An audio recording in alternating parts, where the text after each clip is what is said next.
and my dear students, myself Dr. P.K. Verma. In continuation with discussion of the animal kingdom, I shall today discuss the characters and classification of Annelida. Phylum Annelida forms the first level of higher level organization. In the coming chapter, you will see how a number of advanced characters have been acquired by Annelida. They have developed almost everything that a higher level organization is needed. The name Annelida was proposed at first by Lamarck Savigny in 1830 and Milne Edwards in 1834 for the worms having the body made of several annuli or rings. These annuli are segments or the metameres of the body. These segments are formed at the time of embryonic development for the purpose of proper differentiation of tissues along the length of body. Each segment forms all the tissues and part of organs of its own, and in this way all the segments form part of the complex body organization attached one after another. The segmentation is found not only the surface but also inside the body cavity. The different parts of body cavity are separated from each other by porous segmental diaphragms. Now these worms live in sea, freshwater bodies, moist soil, etc. They usually make burrows or are free swimming. They are triploblastic animals and represent the first level of higher animal organization. Why? Because they have a true coelom known as cytocoelom. Earlier, the Aschelminthes had a false coelom or pseudocoelom. Now, annelids have developed a true coelom known as cytocoelom. It develops by splitting of mesoderm around the alimentary canal and becomes lined with the mesodermal epithelium from all around. So, whenever you are asked what is a true coelom, you have to say that they develop from mesoderm and are lined from all sides by mesodermal epithelium. The segmentation is seen externally as well as internally. The body cavity is divided into different compartments by presence of the porous septa. Through this porous septa, part of the body fluid can flow from one part to another part. Formation of head, that is cephalization, takes place in the class Polychaeta. In this class, advanced sense organs like the eyes and the antenna also have been formed. The nervous system comprises a pair of cerebral ganglia forming the brain and sends a pair of ventral nerve cord that becomes attached together by ganglia in each segment. It forms a nerve ring in the pharynx region. The body surface is thin, soft and moist as well as highly vascular so the gaseous exchange can occur through skin. So they have no separate respiratory system, rather there is cutaneous respiration, that is respiration through skin. However, a thin cuticle is secreted by the underlying epithelial cells. In the body wall, in each segment, longitudinal and circular muscles also are present. Their movement changes pressure on the body fluid that help in locomotion. It is known as hydrostatic endoskeleton. Locomotory organs include CT or the kita, which are arranged segmentally, but these are absent in class Hirudinaria.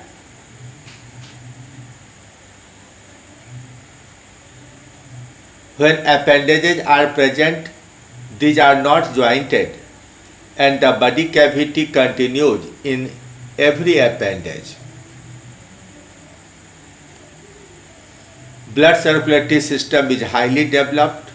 It is closed with true blood, that is having hemoglobin.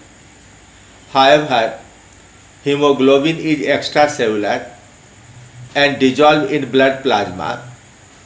There is no cell-like RBC in them. Excretion is by a large number of nephridia, which are the tubular unit of excretion, and you will be surprised that these nephridia have evolved into nephrons found in our kidneys. A number of longitudinal and transverse blood vessels are present, and the blood flows forward in dorsal vessel but backwards in ventral vessel. They have dorsal vessels, ventral vessels, lateral vessels, and so many connectives and commissures. They may be unisexual, such as in Polychaeta, or bisexual, such as in Oligochaeta and Hirudinia. Fertilization is external and embryonic development may be direct, such as in Oligochaeta and Hirudinaria, or through the trochophore larva, such as in Polychaeta. Asexual reproduction by degeneration also is found in Polychaeta.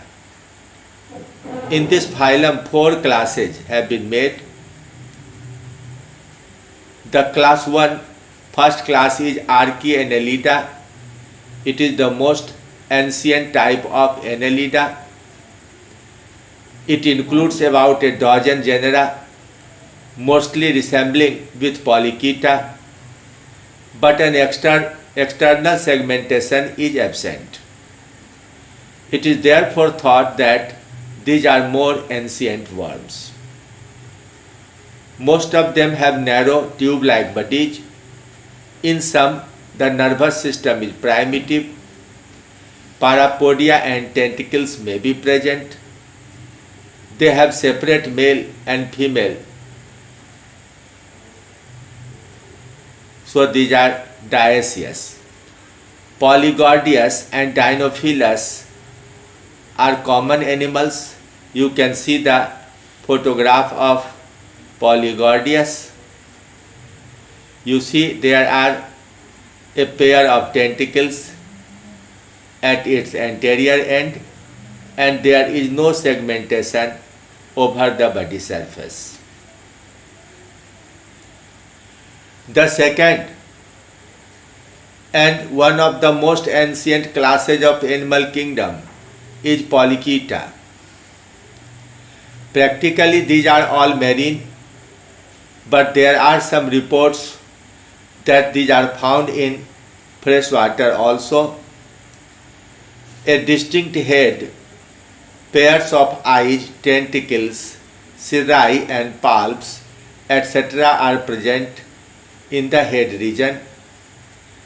They have a pair of ketopodium, that is a complex locomotory organ in each segment for locomotion. On these Chaetopodia, very longer and bunch of seta are present. These are the organs for swimming as well as walking. They have no clitellum and gametes are released directly into water where fertilization and development takes place. Development takes place through a larva named as trochophore larva.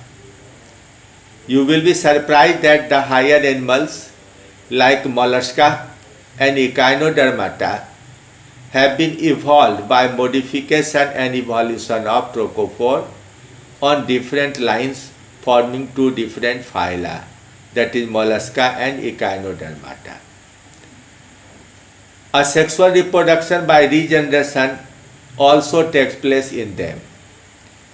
The common polychaetes are Neanthus, Nereis, Aphrodite, also known as sea mouse, and Eunice.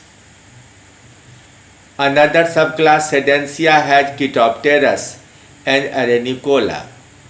Now see a few photographs. This is Nereis or clamworm.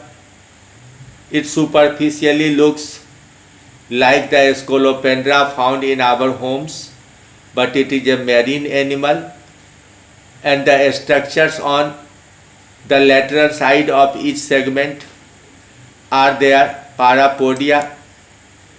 From the surface of parapodia, that is here, long bristles, bunch of bristles in two parts are grown. These parapodia are helpful in swimming as well as on walking. Now see Eunice. It is another very interesting animal, very beautiful in structure. It is a pair of Eunice here. And this is the sea mouse. The seta are so long that they cover almost whole body surface, look like this. So it is called sea mouse. It generally lives in the sand, making burrows. Aphrodite is the generic name. Now class 3 is Oligochaeta. You are much familiar with this class. These are mostly freshwater and terrestrial worms, commonly known as earthworms. They have only few minute setae in some of the body segments, and these are also very lightly projected out of the skin. Head, sense organs and appendages are not differentiated. These are bisexual or hermaphrodite, but fertilization is cross-type and mutual. That is, two worms pair with each other and fertilize each other. They have a muscle band called clitellum around the female genital aperture. The ova are released into clitellum, which detaches from the body wall and moves forward. The sperm storage bag spermatheca are present in the anterior part, from which the sperms are squeezed into clitellum. So fertilization occurs inside clitellum. The clitellum forms a cocoon or ootheca. Inside 40 to 50 earthworms develop directly. That is, they have no larval stage. A larval form is absent. The embryo develops directly into adult within the bag of clitellum or ootheca.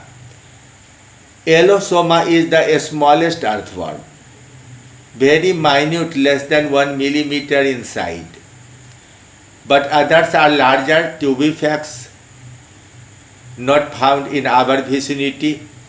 Pheretima is the common earthworm found in our vicinity. Lumbricus also is found locally.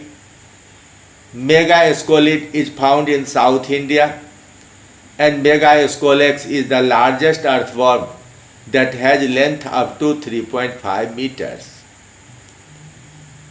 It is called giant blue earthworm. Now see the photograph of Elosoma. It is so much tiny that the picture is almost transparent here. No structure is seen very distinctly, but you can see the anterior part is here and posterior part is at the posterior end. Now Pheretima, see this worm very closely. In this rainy season, it is available in every garden, every earthen part of the land. And you can see a band of muscle that I told it is called clitellum. The spermatheca are found at the junction of 4th, 5th, 5th, 6th and 6th, 7th segments in the anterior part. So, when the eggs are released in clitellum, it swells like a ball. The earthworm hooks it through some pointed object, moves back so that the clitellum moves forward. Megascolex, the giant blue earthworm, is here. You can see segmentation very clearly in them. The body is very brilliantly shining and the length is 3 to 3.5 meters long.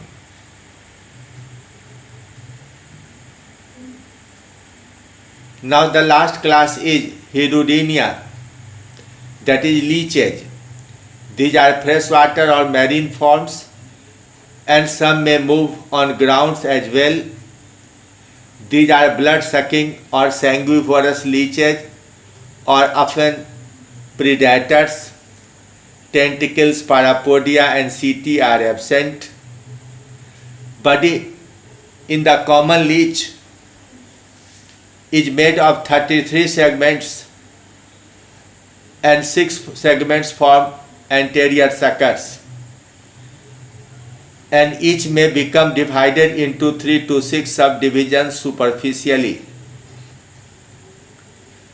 Generally, they have an oral sucker and a posterior sucker. The coelom is filled with connective tissue and botryoidal tissue. Botryoidal tissue is found specifically in leeches. The coelom and circulatory system are united at some places, forming hemocoelomic system, that is the dorsal coelomocele, ventral coelomocele and lateral coelomocele. Number of nephridia is limited in different species. Number is different. A pair of ovary, but many pairs of testes are found in the females and male respectively. They have temporary clitellum. It develops only in breeding season. For the fertilization and development of the embryo within the clitellum that forms cocoon. The examples are Acanthoptera, Pontoptera, these are marine, Hirudinaria and Dinah, these are in freshwater or in muddy terrestrial parts. See, this is the leech. It is used as part of medical practice for sucking out the body fluid contained in the papules developed due to some allergic reactions. So it is named as Hirudo medicinalis. The second one is a marine form, Pontoptera. See, it is very minute, only 10 millimeter in length. So you have learnt about Annelida. They have advanced characters like white. In one class, there is formation of head with sense organs like eyes, antenna and papillae. In other, photosensory cells are present.